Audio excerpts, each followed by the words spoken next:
Welcome, everybody, to Myth Informed. It is a few days before Halloween 2017, and in the studio, we have myself, Brian Edward, my co-host, Dimitri K, Hey. and our guest, say hey. Hey. All right. And our guest, Jeremy, who is the host of the YouTube channel TheQuartering. We met him at the MythCon in 2017. I was about 1 o'clock in the morning, so I do remember most of those conversations, but probably not all. And he is an absolute stud in the Magic the Gathering world. Has a very large channel called UnsleevedMedia. It's enormous. Yeah. Gargantuan. Yeah. Yeah. And I think that's because he doesn't have tattoos all the way down to his forearms. Is that UnsleevedMedia? No, it's actually references being a casual Magic player, so you wouldn't sleeve up your cards. Like, oh, God, yeah, see, this keeping is, it casual. There you go. All right. That's what you don't understand. So not being with it. You've just been myth-formed. God damn. I am convicted of being a horrible normie here. Everyone seems to play Magic the Gathering. I really don't know much about it. Everyone cool. Right. Yeah. I'm going to try to virtue signal my nerdery and say I play Contract Bridge and I'm pretty good. But nobody gives a shit. Can we audio engineer? Can we put crickets in at that moment? Can we just that's perfect. But Jeremy's channel, TheQuartering, which I've been watching, he's put up some MythCon videos as well as another, and it's growing very fast. It was I think 2,000 when I've subbed it. Now it's at 6,000 and it's on its way up. Welcome, Jeremy. Hey, thanks for having me too. It was a pleasure to be here. This is awesome. So Jeremy, I got to say, I'm a little disappointed because you don't have any glasses on, and it's really weird. Oh, that is kind of my bit. But you said podcast. It's your bit, dude. Yeah, I know. Yeah. I bought a very expensive pair of glasses, and they just sit at my computer desk. I don't actually wear them out in public. But. So that's your persona. That's like your Superman. Well, I mean, right. When they go on, as is the opposite of Clark Kent. Yeah. Yeah. Well, we're glad that we see the real you. Right. I mean, I like to think that version of me is also pretty real, but Oh yeah, no, it works out. It works out. nobody's ever seen it in real life. It only exists on the internet, so I guess who knows? Well, now we have both, and we understand that you're somewhat of a local. I am. Yeah, I only live maybe 10 minutes from the myth-informed headquarters. And in Wisconsin terms, that's basically a next door neighbor. Yeah, I mean that's like you'd have to have had more than 20 beers before. I mean, like this is definitely in a close drive situation. Right. Yeah. You only hit one deer and one wild turkey on the way over. Yeah. I mean that's what is a day that ends in Y. I mean, yeah. So you're a big Magic the Gathering guy, right? But you've also recently talked about religion and on your channel. Like, bring us up to speed on like kind of how you were raised and what your thoughts are there. Sure. Well, I wasn't raised super religious. My parents, I think we went to like a Methodist church or Lutheran church when I was young. But we were They're all the same. Methodist or Lutheran. Yeah. Well, here's the funny thing. As I remember the name, it was Fifth Avenue Methodist Church. But my parents always told me we were a Lutheran. So I don't know. I got confirmed, and that was like the last day I went to church or whatever. But Is there only one church in your town? Come on. We're in Wisconsin. There's at least as many churches as bars. I mean, that's So a solid 3. ratio. Yeah, I mean, where I live now, there's 3, and one of them's next to a Subway in a strip mall. That one's up and coming. Ooh. Yeah. One of the things that people outside of Wisconsin need to know is that there's a remnant of the 1960s that's left over here. We have a whole list of like supper clubs. There are like these really cool cocktail table books that have like all the big supper clubs. There's a bunch of corner bars, which again is a 1960s thing that's preserved here. So I absolutely believe you that there's as many bars as churches. Yeah, I mean, it's I remember one on Lake Wallace in Barton, Wisconsin. That's like a relic. You go in there and they have shag carpeting, and it's a dinner club, supper club, and they're packed every weekend. I don't know where else these places would exist in real life, but they're in Wisconsin. There's a fantastic, for those that have never visited the beautiful shores of Milwaukee, when you come here, there's a fantastic place called At Random, and you walk in. It's super dark. It's owned by this little old lady, and she sells these like incredibly alcoholic what are they? Ice cream sundaes, basically. And you just all people do is they sit in this really dark room and they just drink these sundaes. It's fantastic. This sounds like a must attend. It's like a must visit for sure. That and like the Mars Cheese Castle. That's kind of on the way in. Mars Cheese Everyone's Castle. like, oh, it's Wisconsin. Oh, I went to Mars Cheese Castle. I'm like, yeah. It's like the. It's a rite of passage. It is. Yeah, it's fine. It is a castle. We have Wiener Dog Races for Oktoberfest.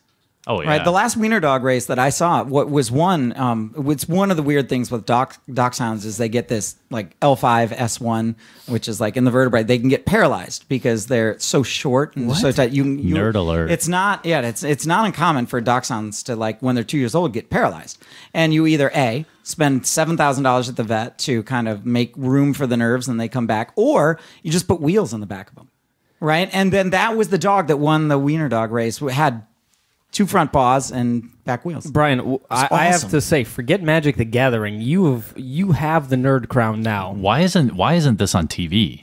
This sort of chariot race for dogs. I know vets that you can make bank like decompressing dachshunds like L5 nerves and making them walk again. What am I even doing with my life? I know.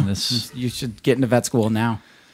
I spent a lot of money on my cats. I definitely know that. Really? If you're full, oh yeah, I spent probably $15,000 in December on 2 different cats. On what? Both of Did them you needed. get them highlights? No, multiple surgeries, and it's not cheap. No, they stay overnight. It's like you spend $2-3,000, doesn't fix it. You spend another $2-3,000. Don't they give you some sort of guarantee? No, there's no guarantees. No guarantees, and really a lot of it is pretty exploratory, or like it's not. I want to say experimental, but there's not a huge knowledge base or pool of information. So they're real careful to say like, well, this is what I think you should do. Well, okay, $3,000. No, it didn't work. Well, another $3,000. Well, it didn't work. Well, I'm already in 6. So I'm pot committed. I'm pot committed at this point. So I had 2 cats, and to make it worse, not to bring me over. I want to talk about dead cats right now. Both of them died. So like I spent all this money, and I was like, damn dog, you still giving me the bill? Like shoot, give me a break. But no, they didn't. But that's insane. okay. I feel like hey, I tried. Yeah, Dude, people get attacked. I have 2 cats too, so props. Although I assume you're going to be back in the cat game. Well, I had 4 at the time. Now I have 2. All right. One of them has an autoimmune disease, so all his teeth fell out.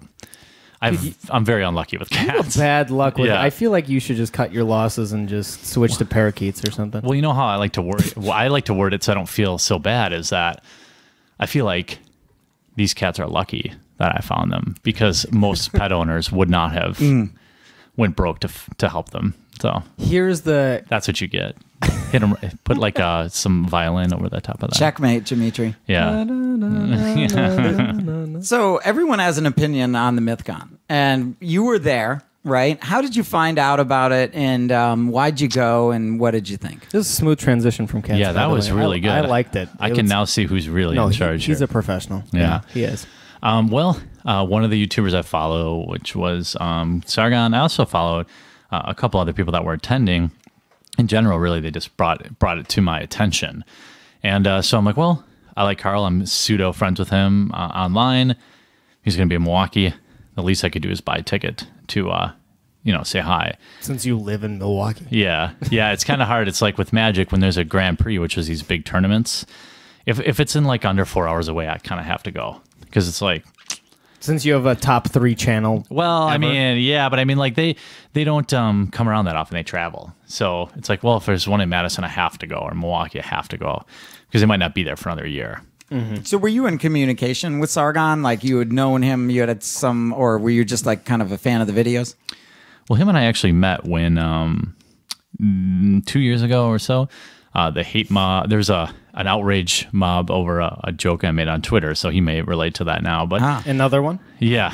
Oh, well, yeah. I like to say it was the first, but and so he reached out to me and helped me kind of deal with it. I made an offhanded remark that really wasn't meant to offend, or it had really no intentions, and then I was basically blacklisted from the entire Magic community. So from a corporate level. They like literally issued a statement on me. What, a like formal Wizard? statement. Wizards of the Coast did. Yeah. Publicly said that I was a baddie. You know, that they don't support hell? me. So, and this kind of brings in the history of the Magic the Gathering, and from what I gather on your channel, that Magic the Gathering. Magic together. Yeah. What's that? What Pun intended. Yeah.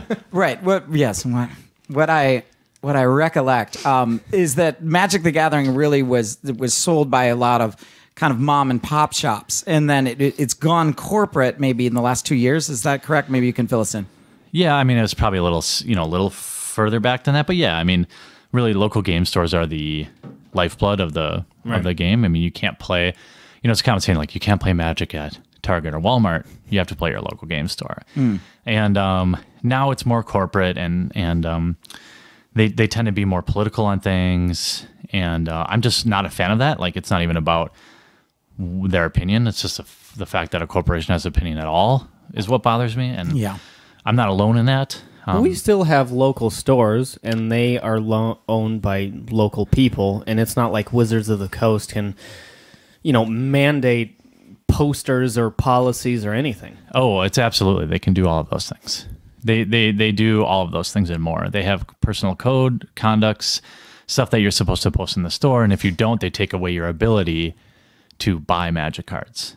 Really? So many local game stores rely heavily on this product. So what do they have, like diversity promoting flyers that you need to post or some shit? It's like getting there. They have personal conduct policies at all major events, which is fine. I totally support that in general, in theory. This is like Gamergate for Magic? Yeah, I mean, Magic is not small. There's 20 million players. Oh, shit, yeah. So, I mean, there's... local game stores have to adhere to certain rules. For the most part, they're not really enforced.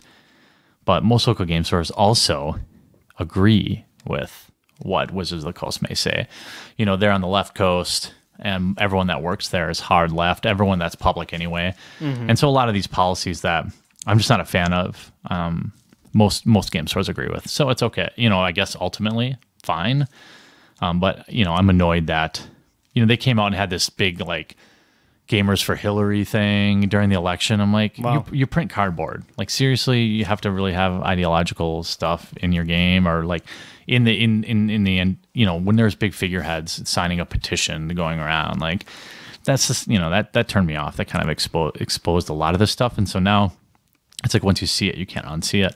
Yeah. So now every time I'm like I admit, like, I'm oversensitive to it. Like, they got a transgender card. Oh, freaking SJWs! Like really? Who cares? I don't care. How can you tell it's a transgender? Well, they make a big deal about telling everybody. That's what's annoying about it, right? Like they put out like a press release to say card art, as I understand, is all crowdsourced. So people submit their designs, and then they pick whatever they want to put in there. Well, not with Magic. They have paid artists, and how do I say this? Like, they enforce their ideologies indirectly. Like, they hire people that agree with them. They don't say, draw it this way or do it this way, but they know who they're hiring and they know what they're getting. Oh, so from a corporate policy where they hire people, they can do whatever they want. It's a private company. Who the fuck cares? Yep, I agree. From a end user standpoint, as a casual player,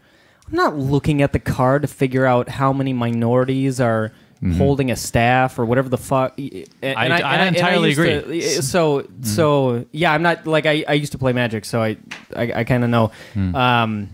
But I mean that never cared. I never looked at a Chroma's Wrath and was like, oh, okay. Yeah, that's a white chick. Yeah, I see. It's like a spreadsheet to me. Like, I see what the card does. There is a section of Magic players that really appreciate the art. I'm not that. But that's okay. Like, it's cool. You're not in touch with your feminine side. Don't worry about it. I mean, no, I'm not. But, like, ultimately, like, it's fine.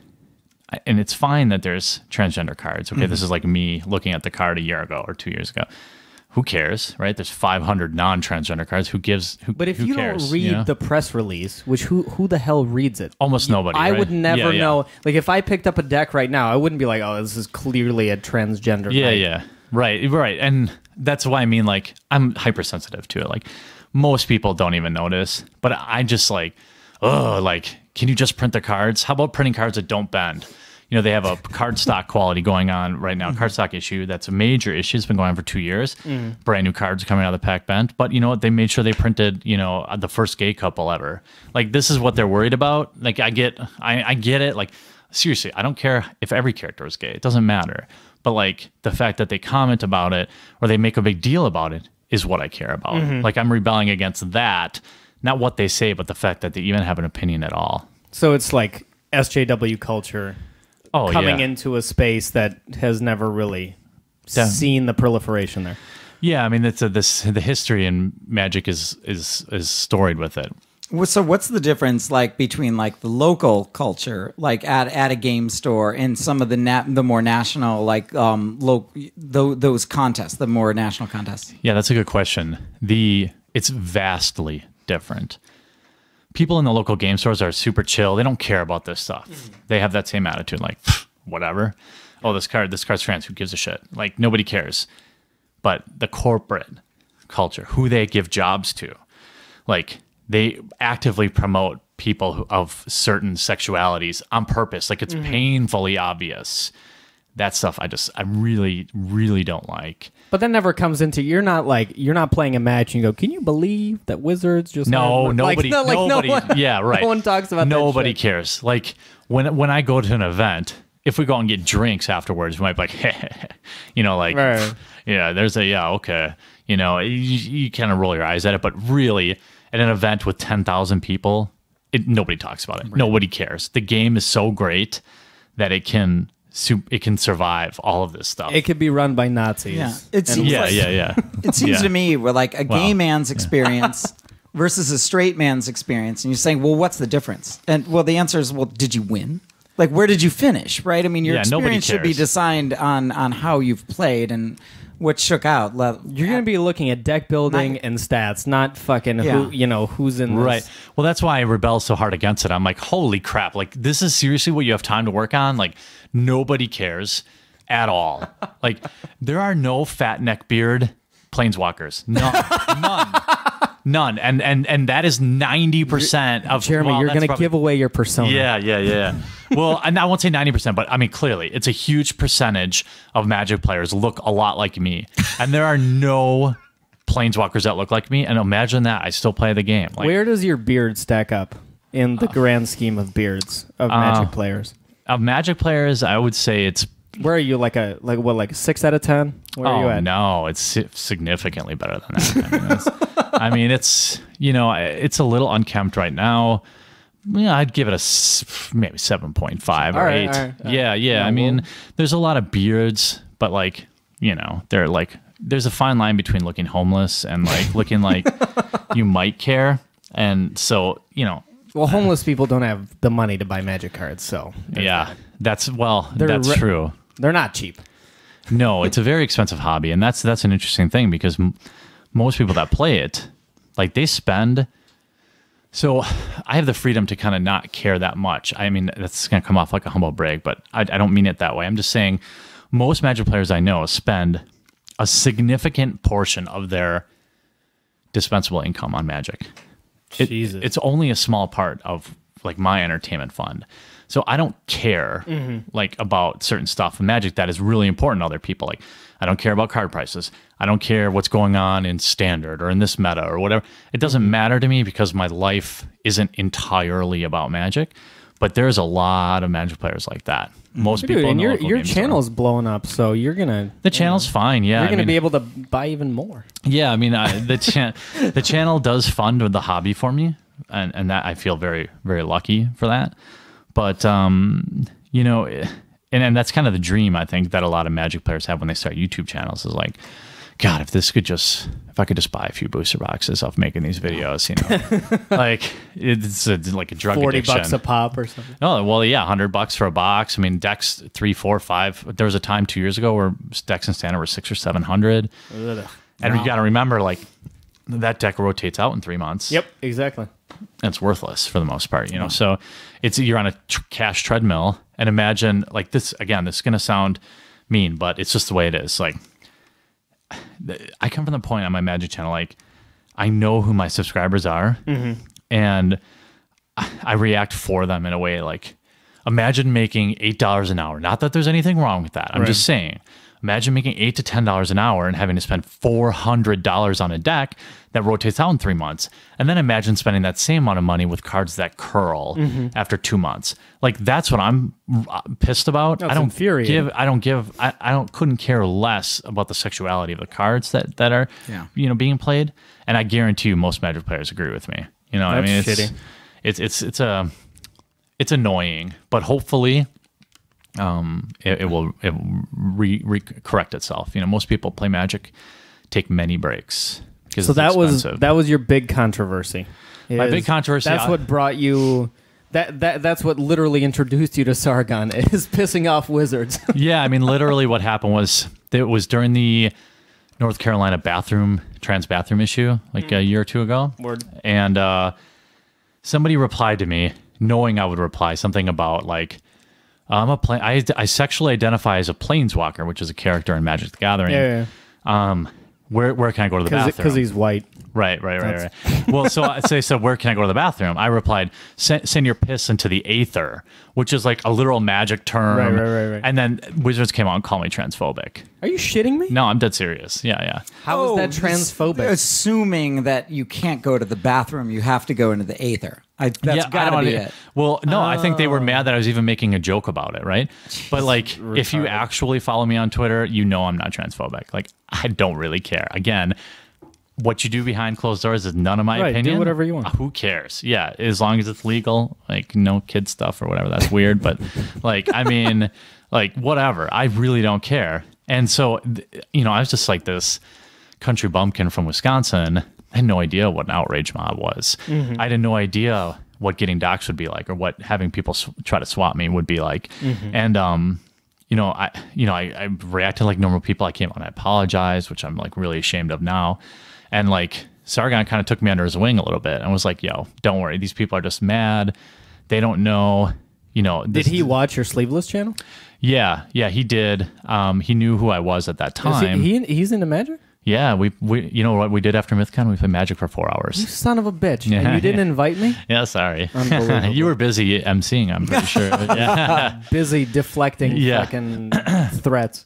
Yeah, we went to a bar and played Magic until the VIP party is what we did. That's awesome, man. So, it's tough. Like, if I can describe how it feels, how does it make you feel? This is a game that I dedicated my life to. I dedicated building this YouTube channel.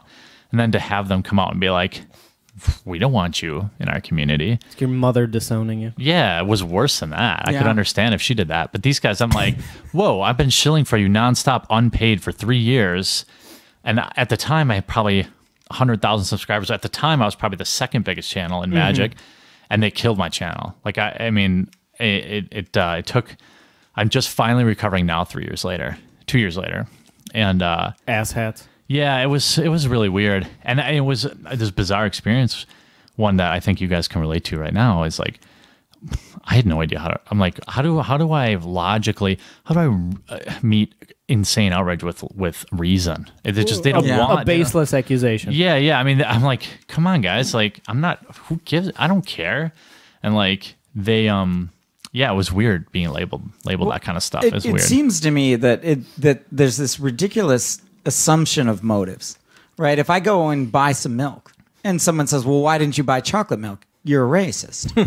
Yeah, it's not that. I don't know. From it, right? Right. Maybe you just like white milk versus chocolate milk. This has nothing to do with this, and I think the trans bathroom thing, it has nothing to do with it. And I think this is also true with why the crowd cheered at Sargon's tweet. It has nothing to do with they support sexual assault and everything to do with standing up for your rights and censorship and things like that. I mean, seriously, how many people really think sexual assault is a good thing?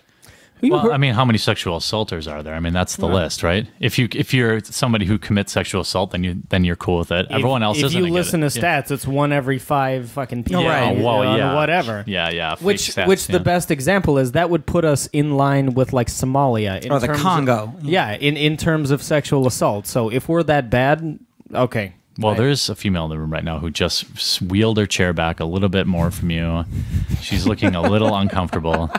and I understand why. Even I am kind of like, I don't know. But you're right. Yeah, you're right. I mean, it's But the 1 in 5 statistic comes from a specific study done, and I think it was Northeastern University. It's one study of one piece, and how they how do you define assault consent. also, right? I think too that in some, I don't know in this particular study, and we should look, that if one or both of the people are inebriated, you can't consent.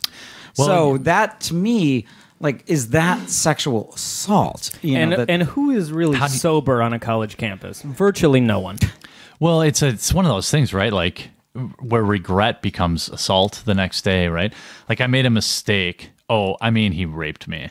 Like I've been married for 10 years now or something. Mazel tov. Yeah. And was it the paper? No, tin? No, aluminum? I don't know. It's one of those things. Get her a card. Yeah, right. I just go home and wrap myself up for her. But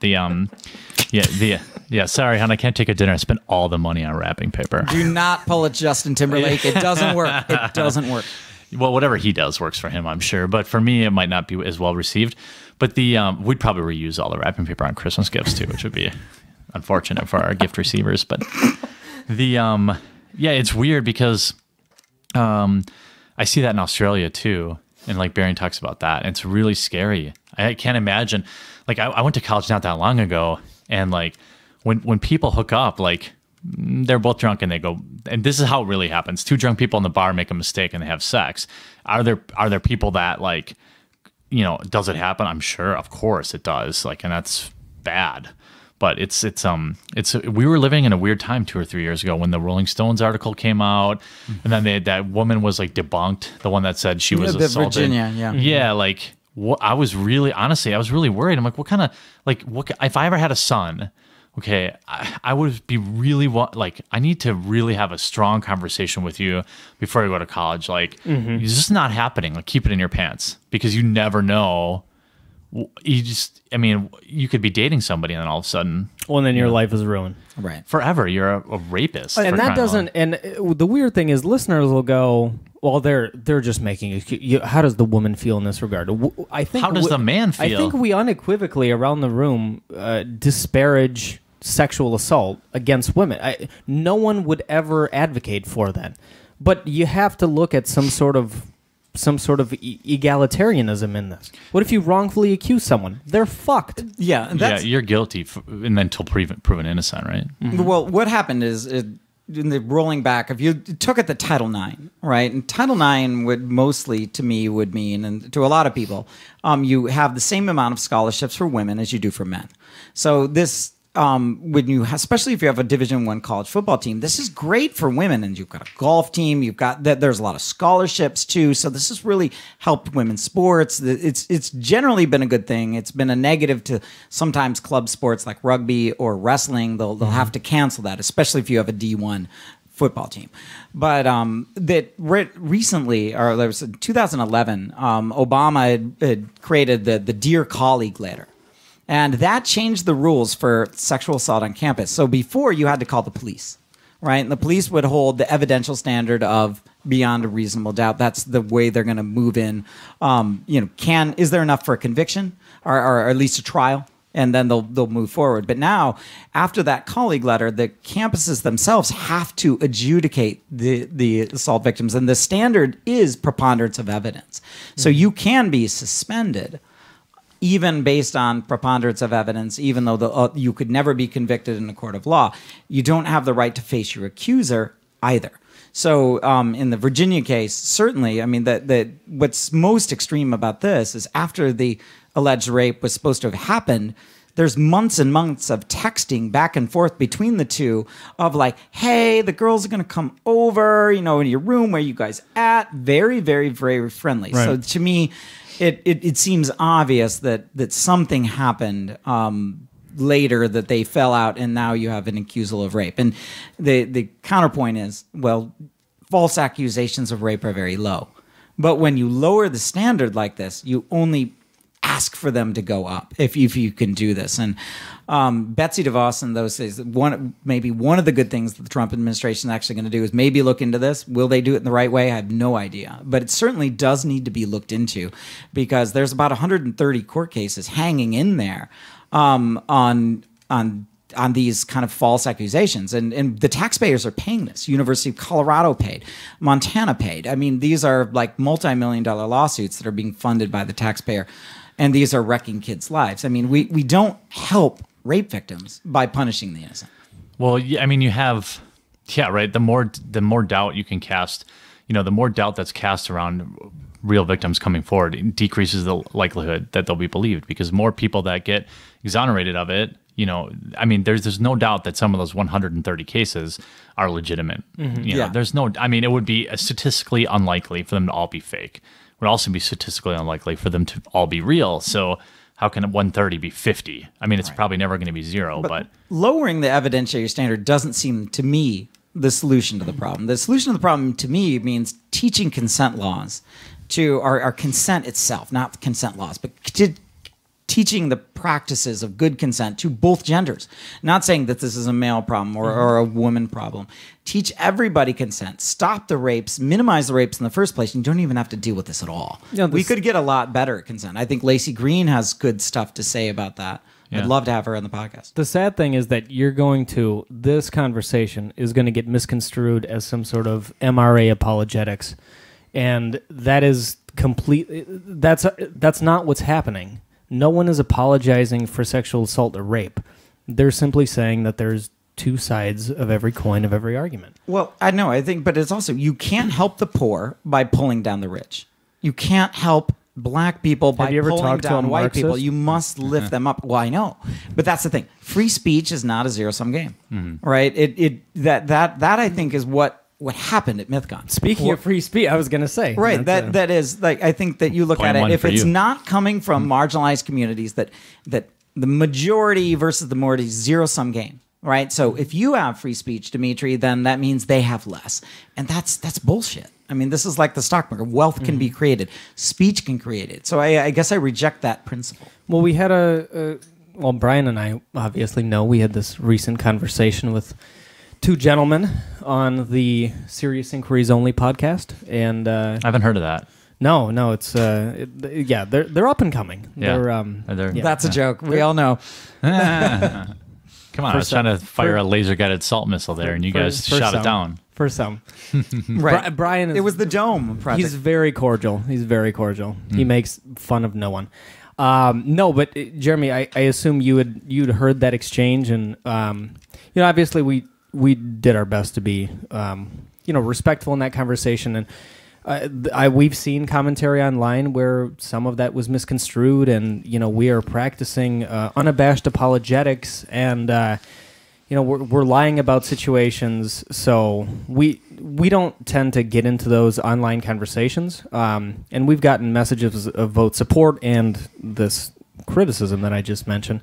But you listened to that. I don't know. What was your first impression? Well, I mean, I think in general, as a general rule, if really absurd rhetoric is used, I tend to tune out almost immediately. So when somebody is saying there was some very powerful language used by to the folks to the guys you were talking to, the gentleman you were talking to, and when someone says they were aghast, I just immediately oh, okay. It immediately, when emotion gets into a real conversation, I tune out because I know it's no longer going to be intellectually honest, Mm-hmm. And so when I listen to a lot They're just words, Jeremy. Why are they affecting you so much? Well, yeah, I mean, you can tell I'm shaking with fear over here or anger. But I mean, I think that was part of, if you go all the way back to MythCon, that conversation between Thomas Smith and Sargon of Akkad was, what people want to talk about. Now this is just my opinion, okay? Obviously as a fan of Carl, as somebody who knows him, but people are talking a lot about the words that Thomas used, and then as being inflammatory. But if you also look at his body language and the way he's tapping his foot nonstop, the way he's leaning in, all these things are cues to me that he was very, like, people pick up on that sort of stuff. So if we're sitting across from each other, and if you're like leaning in and like you're just like kind of just convulsing, like, I mean, it's gonna put me on edge, right? And he showed us. I mean, clearly he was emotional, right? Because that drove a lot of his argument. But I mean, his excuse though was that he was coming into the lion's den and this crowd and et cetera, et cetera. I mean, that might be true, but I mean, I think the guy's smart enough to know that, you told your supporters not to show up, so probably don't insult the crowd 3 minutes in. I mean, it's a general rule. And then if you insult the crowd, then you can't complain that they jeer you. I mean, this is like, I mean, I don't have any problem with him yelling at the crowd. Yeah. But I have a problem with him then complaining later about the crowd jeering. I mean, you started it in a sense, right? I mean, but you could also come in too. Like, I'm no stranger to being nervous, especially going on stage or even into a business call, right? But it's okay to say, "Hey, I'm nervous." A lot of times that will diffuse your audience, your customer base, saying, "I'm new at this. You guys are." Wow, this is a big audience, or wow, you guys are a lot smarter than me. I barely deserve to be here. And that alone will diffuse that. Well, being humble is kind of a lost art. It's more and more difficult to find. But yeah, you're right. You can definitely ingratiate yourself with people that might not necessarily be your supporter, or like on a sales call. Yeah. If you're having a sales call, like I have them with clients all the time, right? You know that their default setting is going to be, all right, I got to take a sales call. Yeah. So if you just acknowledge it, you're way more successful than just pretending that they're a huge fan, that they have a 1 hour conference call with you, that their boss booked for them. It's just good to kind of acknowledge reality sometimes. That was the downside, is that, behind stage, green room, etc., you could tell. I mean, kind of standoffish, kind of, in his own little world. And, I chalk that up to prep. I mean, the guy's got a prep. He's got, he's about to be on stage in however much time. Like, no one got in his face. He made it clear that he kind of wanted to be by himself, and that was cool. And literally 2 minutes before coming on stage, it was very cordial. I think he offered. I can respect getting in the zone. Yeah, I totally can. He offered Carl like a bottle of water, whatever. Like, it was very, I was literally right before they came on, I was like, shit, this is going to be really good. Yeah, a couple things I had a lot of optimism that I don't think that aren't anyone's fault, that not a lot of people are talking about, is one, that the political tension in America is thick as fog right now, right? I mean, that's there. Had we not had to face a almost 2-month sustained deplatform campaign that created a lot of controversy, I mean, those two things don't exist. Do we have a cordial debate? I bet we do. Even if the deplatforming campaign portion, just extract that out, and I think we probably have a cordial debate. Well, I think what helps probably is if both parties show up to prep calls, meetings like that. That's true. To really realize that you're not really, that this person you might be talking to isn't necessarily an animal. I kind of feel bad for Thomas in that, and I also believe him that he said in his podcast, I believe, something like, I didn't know who was friend or foe, and so everyone was foe. Basically, he didn't say that second part, I believe, but that's what I hear, right? Like, I don't know who's my enemy and who's my adversary and who's my friend. Maybe if he had taken more time to get to know people and realize that, like, hey. Yeah, I saw someone else's video. I don't remember if it was yours or someone else's that said, if in general, if you're a nice person, whether the person approaching you is friendly, not friendly, greet them with a smile. It depends on who you are on the inside, no matter how quote unquote terrible. I mean, unless he literally thought that everyone at the conference was some raging white supremacist clown, which I find it hard to believe that he did. Why meet everyone with assumed aggression and then be like, oh, well, now I can back off because they're a friend? That's just not fair. If you're a nice person in real life, and if that's how you conduct yourself when you walk into a fucking Starbucks, then that's exactly how you should conduct yourself here. That's my personal opinion. Well, I was just gonna say, like, there's something to the meeting people in real life that until you've done it, like you'll realize you might argue with people fiercely online. In my experience, everyone's always way nicer in person. Yeah. Like once you understand that, like, oh, I see people I don't like all the time at magic events. I don't like, air quotes, that I have disagreements with, I'll say. And it's always 100 times out of 100, it's always totally cordial, totally fine. So maybe he was a little on defense. Maybe this was his first public appearance. I don't know. Well, but, I think it's more than that. I think that there's a culture of fear that's going on. I agree with you, absolutely. That's the reason why we want to do the MythCon right in person, because I absolutely believe you. But as evidence, when Bering sent Thomas the email to come on his podcast, and he questioned whether or not that was real. It was a nice guy act. Yeah, that it was a nice guy act. And I think he had mentioned, that, and I can't remember on what podcast, that he was worried that Sargon was just doing the same thing. I'm a nice guy, and it's all an act, right? And that's a terrible default setting, though, isn't it? It is a terrible. That's the problem. Like That's what we've got to get rid of. That's what the MythCon is kind of aimed to get across. I do believe that we have a culture of fear, and I think that it's on both sides. We're all human beings, and if you want to believe that we're all inherently evil, that's kind of a sad way to live your life. And how are you gonna? Yeah. How are you going to make friends? How are you going to build bridges? You have to assume the positive if you think that this country has any chance of a positive outcome. Well, if you're reading Slater Salon, you're going to get this, wow, everything's a dog whistle to white supremacy. I mean, that's the language. If you're going InfoWars, it's the globalists are out to get you. There's literally a cabal of people that is going to consume America, and everyone's going to have to vote through the UN. And the frogs are gay. Don't forget the frogs are gay. Obama put this stuff in the water to turn them gay. That's true. I mean, that's true. He did. Are the tadpoles gay or are they trans? Well, I feel like they're in transition. Yeah. They're in okay. transition. Yeah, so they're yeah. technically are trans. Yeah, literally transition. Yeah, Tadpole queer. Yeah. Okay.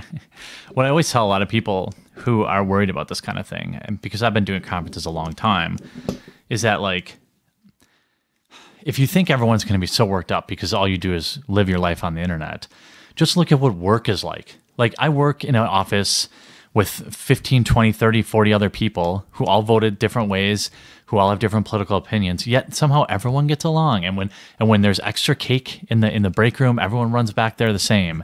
And like, when you have pizza day, everyone's happy. Like like you have to get unplugged from the internet sometimes and really meet people in real life and realize that like, hey, we can have look what happened when Lacey and Sargon met, right? Like Lacey was crying because she's like, oh, I thought you were this big monster. And like, it's easy to fall into that world, but I try to spend less time on the internet these days. If I'm not like recording a video or like doing research for a video, I'm trying to like be talking to actual people in real life. One of your videos, you mentioned this, that like, bullies, especially people that, feel weak, right? Or at one point, but then together you feel powerful. So, and I think what maybe you were trying to say is like when you're in an echo chamber, regardless of where you are politically, and you feel that everybody's against you, but now you're in that echo chamber, now you feel strong, and then you're going to have a bullying culture within that echo chamber, and then it's going to lash out to anyone that doesn't share your ideology. And that, I could see you made an example, and I think it was in the magic crowd, but to me, I was able to kind of place that in certain political crowds too. Well, yeah, it's people that, in my experience, not all people, but the people in the magic community, I think, don't have strong political beliefs one way or another, but they feel a sense of belonging if they can join this, this way of thinking. Tribalism, dude. Yeah, literally, right? Yeah, and it's really annoying. It's I would prefer to talk to individuals, and when I hear talking points, it's like I immediately check out. So it's like, okay, well, you don't have any real opinions then. It's like the same people that say I don't have favorite music. It always gets me triggered too. No, that's like, oh, you just listen to the radio all the time? Come on, man. You don't have a band that you like. You could judge people now that I know you play a white deck. I totally fucking judge you. I know exactly what your personality is like. Yeah, right. Fair. And I get that, like, I'm just being sort of facetious about music, but that's something I get into. And like I play music my whole life, and then I always listen to a lot of music, go to a lot of concerts. So when I talk to somebody, I'm like, oh, what's in your... This is going to date me. What's in your CD player? As a way to like, as an icebreaker. Matchbox 20. Yeah. No, that's fine. You can like bad music. But like, you have like, if they're just like, Yeah, whatever. What if I like Nickelback? Fuck you. That's your right. That's your right. I mean, that's fine. I mean, they sold a ton of records in the right? See, 2000s. Exactly, for a reason. Yeah. I mean, that's cool. I would rather somebody say that than like, whatever's on. I like a little bit of everything. I think I can make a direct analogy between Nickelback and the hate of Nickelback and Sargon. It's almost like it's cool to hate Sargon, just like some people weirdly think it's cool to hate Nickelback. Like, I had a Nickelback record. I guarantee it. Nickelback's made me cry before. Yeah, I mean, I don't know if I'd admit that, but I mean, I definitely owned when I was younger. Yeah, cut it. Yeah, judging. Yeah, like I used to mow the lawn to an Ace of Base CD. Like I had an Ace of Base CD. Ace of Base is the shit. Yeah, I had Ace of Base. I mean, who didn't have Alanis Morissette back in the day? That record, people don't know this. It's like one of the top 10 selling albums of all time. And like people are like, ooh, Alanis Morissette. But like, didn't they scrub her image? She was like gospel churchy, and then they made her hardcore. Or are you thinking about? I thought it was Alanis. No, it's a blonde girl. Yeah. I know if who you're thinking. Shave. Wait, that Sheryl song? Crow? No, it's Jewel. Is that who you're thinking of? I thought it was Alanis. But I could be wrong. I mean, I was like 15. I'm definitely not the music. Yeah. We're in the same age demographic, but I get what you mean, and that's why I say, if I take the SJW kind of perspective on this, the haters who are now kind of behind this bandwagon of this is a terrible person, etc., they'll say, sure, he may be a nice person when you meet him, just like Richard Spencer might be a nice person if you meet him, but that dude is fucking dangerous. And I would like to point out that you can there are very stark differences between a Richard Spencer and a Carl Benjamin. Because while Richard Spencer might be advocating for a white ethno-state and may be advocating for violence against Jews or minorities, again, I don't know 100% his positions, but that's kind of my assumption at this time. Sargon has never advocated for these things. He simply has different political views than the people who are saying this. And they'll point at these things like his tweet, which is literally one isolated incident, to say, well, this microcosm now gives you a moral judgment on this person as a whole, and now I can treat all of his political arguments under this microscope. I don't think that that's a right assessment. I don't think it's right for you to do that to another human being, and that's why these things don't infuriate me. Because while I may not agree with him on everything, I can still talk to him because I know that he doesn't preach hate. Well, I mean, I'll take somebody who has an opinion I disagree with over no opinion 100 times out of 100. Yeah. And I mean, if you look at, I like all music. I disagree with you, but that's not an opinion. Like in comic books right now, there's this comic skate going on right now that's kind of underreported. Well, it all started with a YouTuber named Diversity in Comics. That's like a troll name, but really smart dude. He did like a couple tours in the military. He's a true fan of comics. He has his own comic books. Like, wow. And he basically got big roasting social justice comics, like how Marvel has put out a lot of these like like Captain America's a Nazi, healthy at all sizes, Thor's a woman, superstars, yeah, all these things, right? Black Green Lantern. Yeah, right. Yeah. I mean, all sorts of crazy stuff. And, he got big, like roasting him. Well, then all these people that work in that industry are so paper thin that they started like crazy doxing campaigns. They had secret Facebook groups about trying to get him to physically assault one of them at New York Comic Con. Wow. All because they like disagree with his opinion.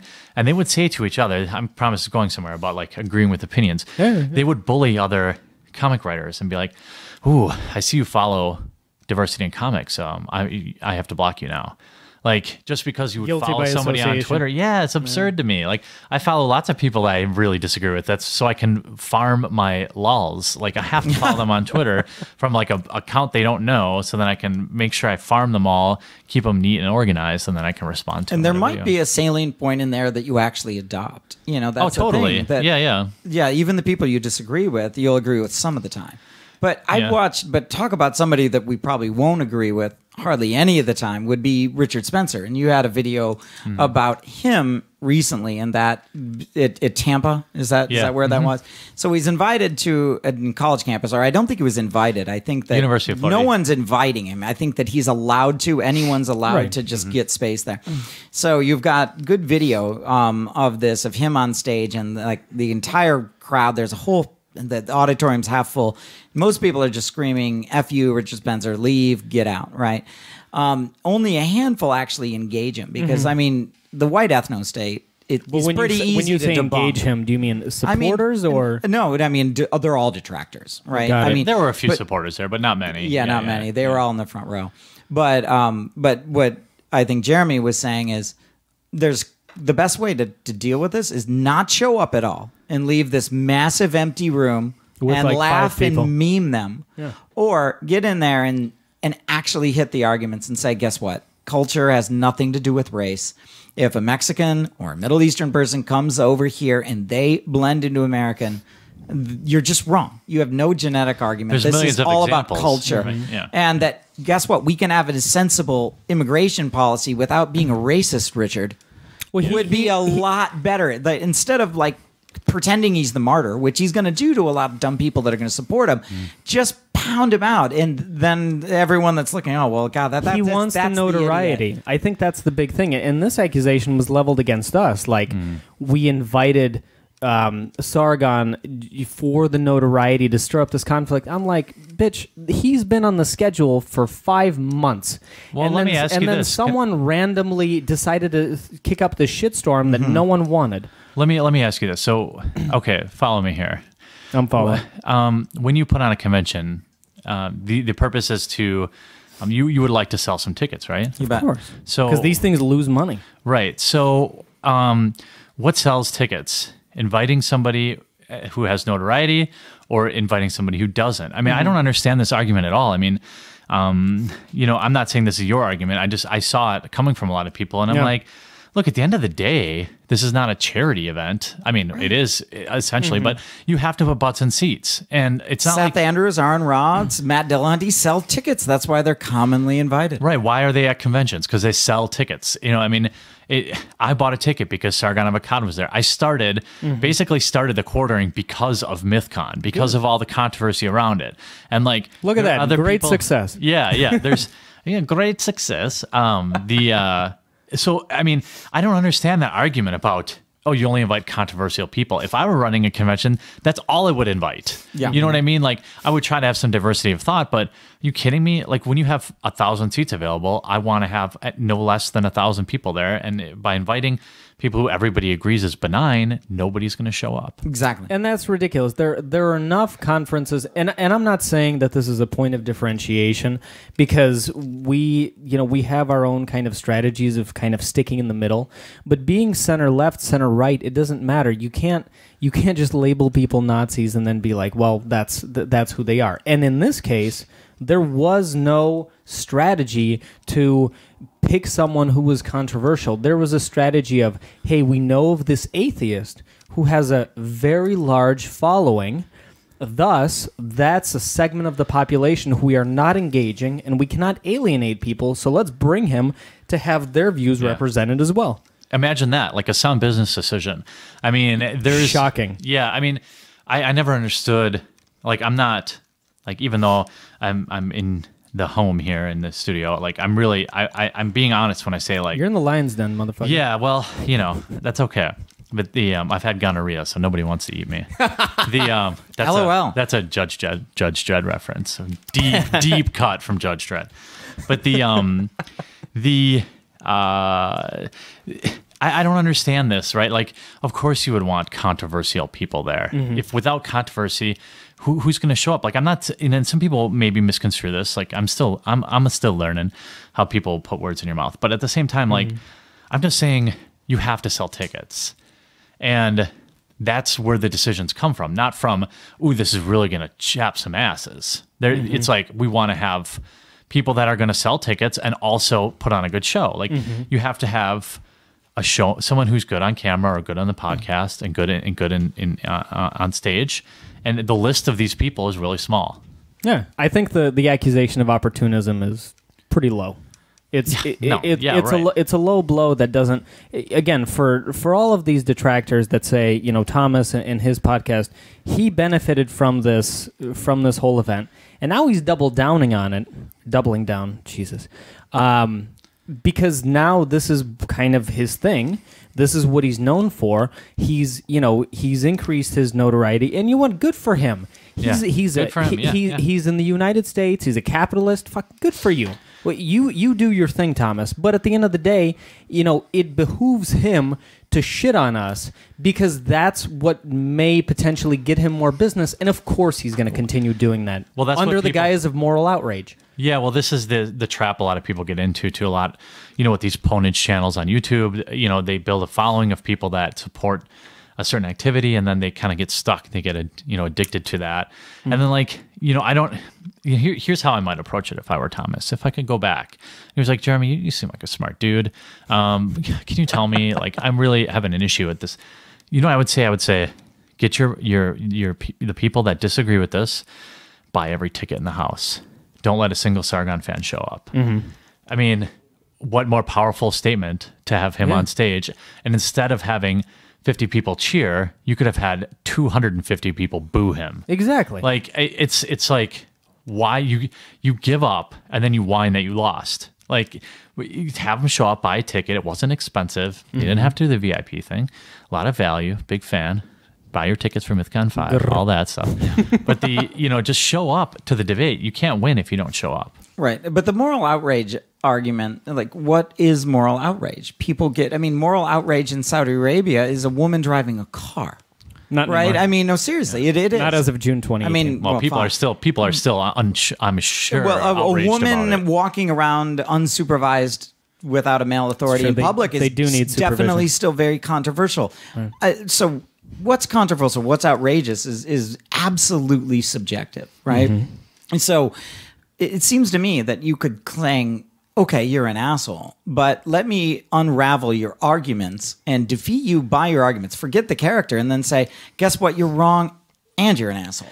That would be the home run. Why even go to character when you can wipe out their arguments? Well, because appeal to emotion. Well, you appeal to emotion, but what's easier? Calling someone stupid or spending the time to research and refute their ideas, right? Yeah. It's a path of least resistance. This is why it's popular. Yep. This is why outrage culture in general is popular. And, I think MythCon does a good job again. Mark Lilla, the social scientist at Columbia, said the same thing, that he goes, my students are very good at attacking people's character, but not at all good at attacking their arguments. Mm.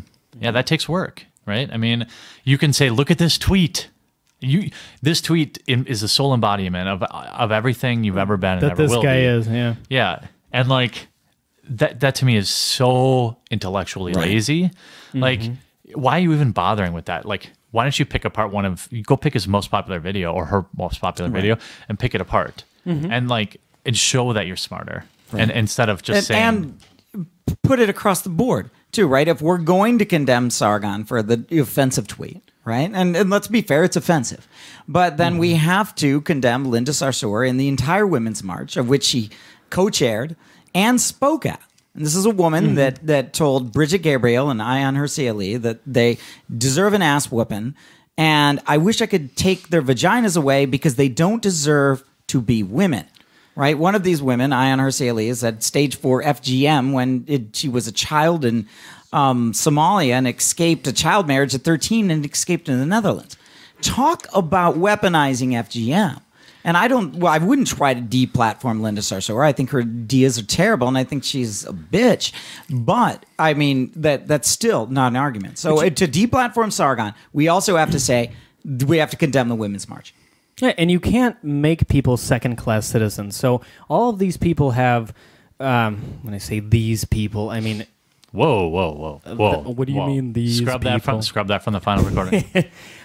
Some leftists, I would say, well, you know, it's okay to talk to people online, but God forbid that you bring them in public. Yeah. And again, I'm going to reference the podcast that we did. So, you know, Eli in our conversation had a lot of moral outrage at what we were doing, what we were saying.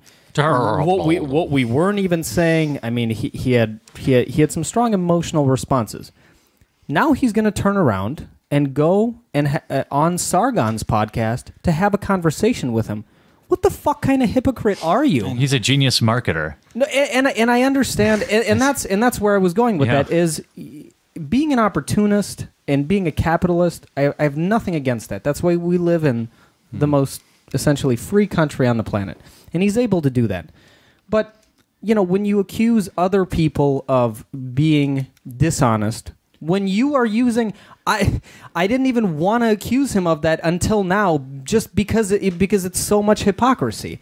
Like, I will leave you alone, just leave me alone. Yeah. But that shines through. It's so unbelievably transparent that he's chasing the dollar. Good for you, man. You keep doing it. Yeah, there's something to just owning it, though, right? I mean, come on. Own it. It's come on.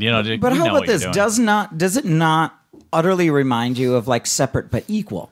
Oh, well, we can go on their podcast. They just can't come into the restaurant, right? They can't come into the theater and speak, but we can talk to them in our private lives. But they can't meet at the country club. This reminds me of a weird Jim Crow, but based instead on political ideology and position rather than race. Digital media versus it's silly in-person presence. Yeah, that's a good point. It's really interesting that like how transparent and how paper thin their morals are when like money's involved, and people don't ever seem to notice it. Like, I mean, why? So you can cry about a tweet or about a crowd response, but you're fine to go and talk to that person 2 weeks later. You go on his channel, right? Yeah, because what? Well, this is going to be. Stay with me now. This is going to be complicated. But see, I was on his platform, and so therefore, it's acceptable. I was challenging his views, and but we didn't try to challenge his views on stage. No, that was different. Right. That was different.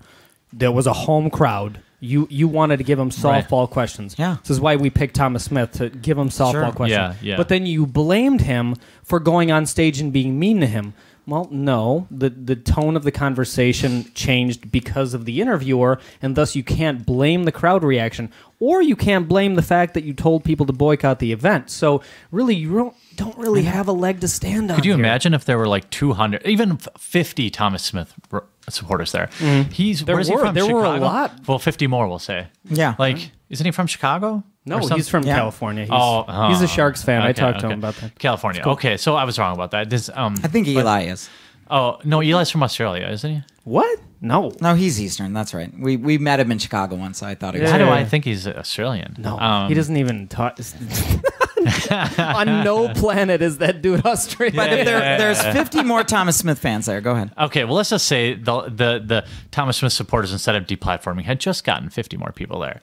Would the crowd have been as one-sided? No. And so maybe that whole conversation changes, but again... I feel like it would have been more contentious even. And more you're probably right. Okay, but more importantly than what happened at the hour and 25 minutes they're on stage, but the after party and the breaks and all of the times, like, run up to people like, hey, are you a Sargon fan? Yeah, I am. Hey, can we have a conversation? Because that was the whole point of the MythCon, right? At the debate table.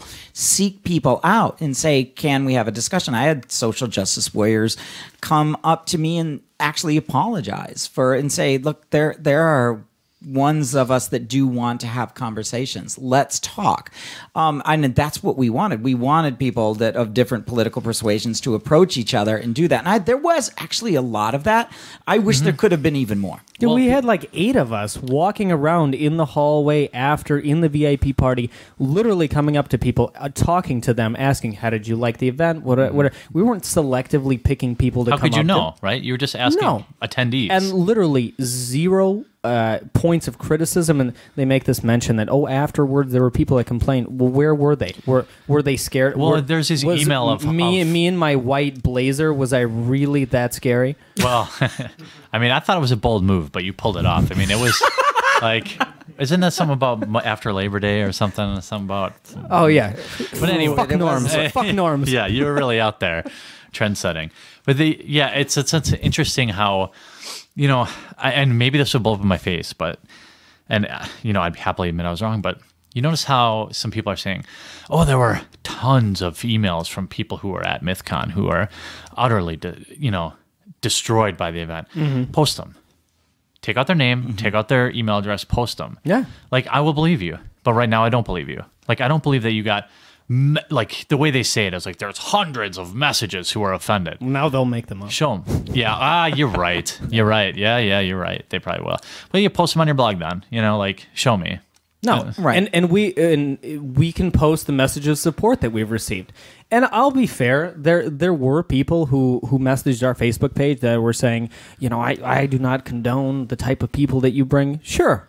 Yep. And there's going to be, of course. But isn't it their right to not attend? That's what I don't understand. Yes, there are social justice warriors out there, and that's fine. And we don't disparage your life or what you do or where you go. Mazel tov to you. Do your thing. But the level of hate that you see in some of these messages just betrays the hypocrisy of their own beliefs, is how much hatred they can imbue in a message like that versus the love that they have for the entire human race. It's a bunch of bullshit. Yeah. Well, it's not like it's government subsidized. It's not like you're forced to be there. Just so don't attend. Like, vote with your wallet. Why is this complicated? There are a lot of, there were a lot of far left conventions that I didn't attend this year, and for some reason, I also didn't send them emails complaining about them. Like, I may be in the minority, but I mean, I just chose to, instead not go. Yeah. And why? I mean, why is that not enough? We've had events where, we've had a split audience, Christian and atheist, right? And then we've had others that have been homogeneous. That have been almost all secular. And maybe I had a couple people approach me and say, this isn't exactly what I expected. I was expecting a more homogeneous, all atheist audience. And, I'd apologize for that. I'm sorry. Sometimes we do a little bit of that. So, if you are looking for that, that's not a bad thing. There are plenty of conferences that will give you a homogeneous audience. And sometimes you need that. If you're coming out of religion, that's fine. But other people want a place to share ideas and do want that mix and want to talk to people that voted differently. We had religious show up at the Atheist Con, somewhere of maybe 5 to 10% were religious. The God debate became fun again. Like, that's the kind of place. And you might get offended by somebody's ideas, but we're creating a safe place to share ideas, but not from. But I'm not even ripping on a space where you do need to be homogeneous. That's fine. It's just, if we mismarketed it, we're sorry. But none of these people said that they were outraged, offended, and deeply hurt. They were just saying, this isn't what I expected. And, I'm sorry about that, but that's okay though, right? There are a lot of I've seen a lot of movies in my life that weren't what I expected, that I enjoyed, or that I really didn't like. You have to tell us your favorite now. You can't get away from this. My all-time favorite movie? All-time favorite. Here, how about this? Back to the Future, obviously. Let's not. No, Tombstone's probably the most perfect movie ever. That is. Oh my God. Well, you do like Nickelback. But there's a That's a low blow. Yeah, I mean, there are a lot of movies that, I didn't think, The Life Aquatic, I wasn't sure how I'd feel about that, but I cried during that movie. What, do you hate Bill Murray? Racist? No, I love Bill Murray and I love Wes Anderson, but I was like, that's going to be a little weird. I mean, I'm not going too far on a cliff, but I mean, there are a lot of movies that I just didn't think I was going to like, and then the same thing goes for conventions. And you know what? I would never give up any of those bad movies. I've seen a lot of bad movies in the theater too. It's like, I wasted $20, whatever. Yeah. But there's movies like I wasn't going to go see It Follows, which I thought was a great suspense. One of the best horror type films I've seen. It's not gory, but a horror. And I was like, dang, that movie was good. And I wasn't even going to go see it. And same with the other the Sunken Place movie. What's that? Sunken Place. Really the guy from Key and Peele. The guy from Key and Peele. Get Out or something? Get Out. Yeah, that movie is freaking incredible. And I wasn't sure how to feel about that either. So you take a chance, and sometimes it works, sometimes it doesn't. But that's better to go down swinging. And that's the very interesting thing with bringing this back to conferences. Again, for the people who actually follow our content, who listen to our podcast, who, attend the conferences, that we're always middle of the road. We never, we don't make SJW bashing videos or pro SJ. We're very, we have guests on. We throw up softball questions. Sometimes we'll insult people's beards, but overall, it's all in good fun. And for this hate and vitriol to be thrown in our direction, for us somehow supporting the far right or even the right, I think is frankly ridiculous. But well, and I know what are you going to do? I know we're pretty much out of time here, but I do want to mention I can confirm that far right ideologues live here, because for some reason I was using the restroom and the toilet flush is opposite. What is with that? You know what I'm talking. She knows what I'm talking about. It goes to the right. No, you lift it up instead of pushing. What kind of Nazi stuff is that? Dude. I almost just left it in there because I was like, no, they're going to learn. To flush a toilet, you push down. I'm sorry. I don't like to be this rigid about things, but if I'm ever coming back, you fix that. Oh, that's awesome. With Jeremy, it was an absolute pleasure having you. It was an experience, and I'm sure we'll have you back, or maybe we'll go on your channel. The Quartering, check it out. He's got a lot of camera presence. And Sleeveless Media, don't forget. I mean, that's Unsleeved Media. Unsleeved, Jesus. Sleeveless. Unsleeved Media and The Quartering. Check it out. He's got a lot of camera presence. He's got some really cool videos of the MythCon, and a lot of other really digestible pieces. I really like the one on Spencer and the way you critique that. That was excellent. There's a lot of good stuff there, and I was enjoying picking through it. And his glasses really bring everything together. Yeah, just if your face. Just you probably won't. Yeah, right. I know. I feel like normally I'm a hard 8, and then today I'm feeling like maybe upper 7s. Right. Yeah. That's all right. That's awesome. Every day is a new day. That's right. Thanks, Jeremy. Thank you, guys. Thank you for listening to Myth Informed. Myth Informed is brought to you by Mythicist Milwaukee. Producer Sean Frasick, associate producers Fritz Blondone and Kristen Whitaker Hood, engineer Josh Benishek, and hosts Brian, Dimitri. Every week we produce a new podcast that sheds light on religion, secularism, and mythology. If you enjoy this show, please support us on Patreon at patreon.com/mythicist. Mythicist Milwaukee also brings major secular conferences and debates to the Milwaukee area, along with community events, both local and online. To support us in bringing future events, become a member at mythicistmilwaukee.com to receive member-only benefits. You can also visit mythicistmilwaukee.com and hit the donate button located at the bottom of each page to place a financial donation amount of your choice. And now, the closing theme, written and performed by Shelley Siegel.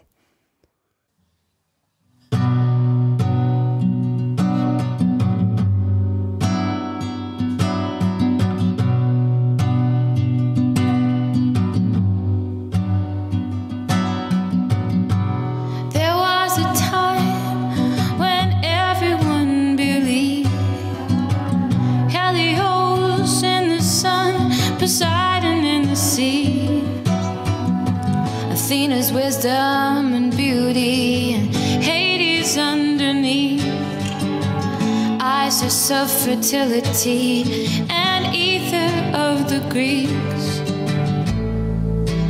They all lie at rest, and who will be the next to die?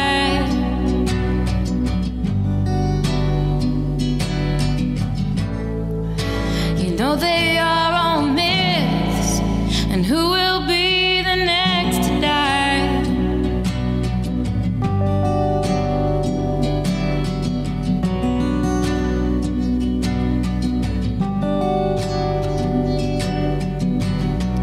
There was a time when everyone believed, Helios in the sun, Poseidon in the sea, Athena's wisdom and beauty, and Hades underneath, Isis of fertility, and ether of the Greeks. They all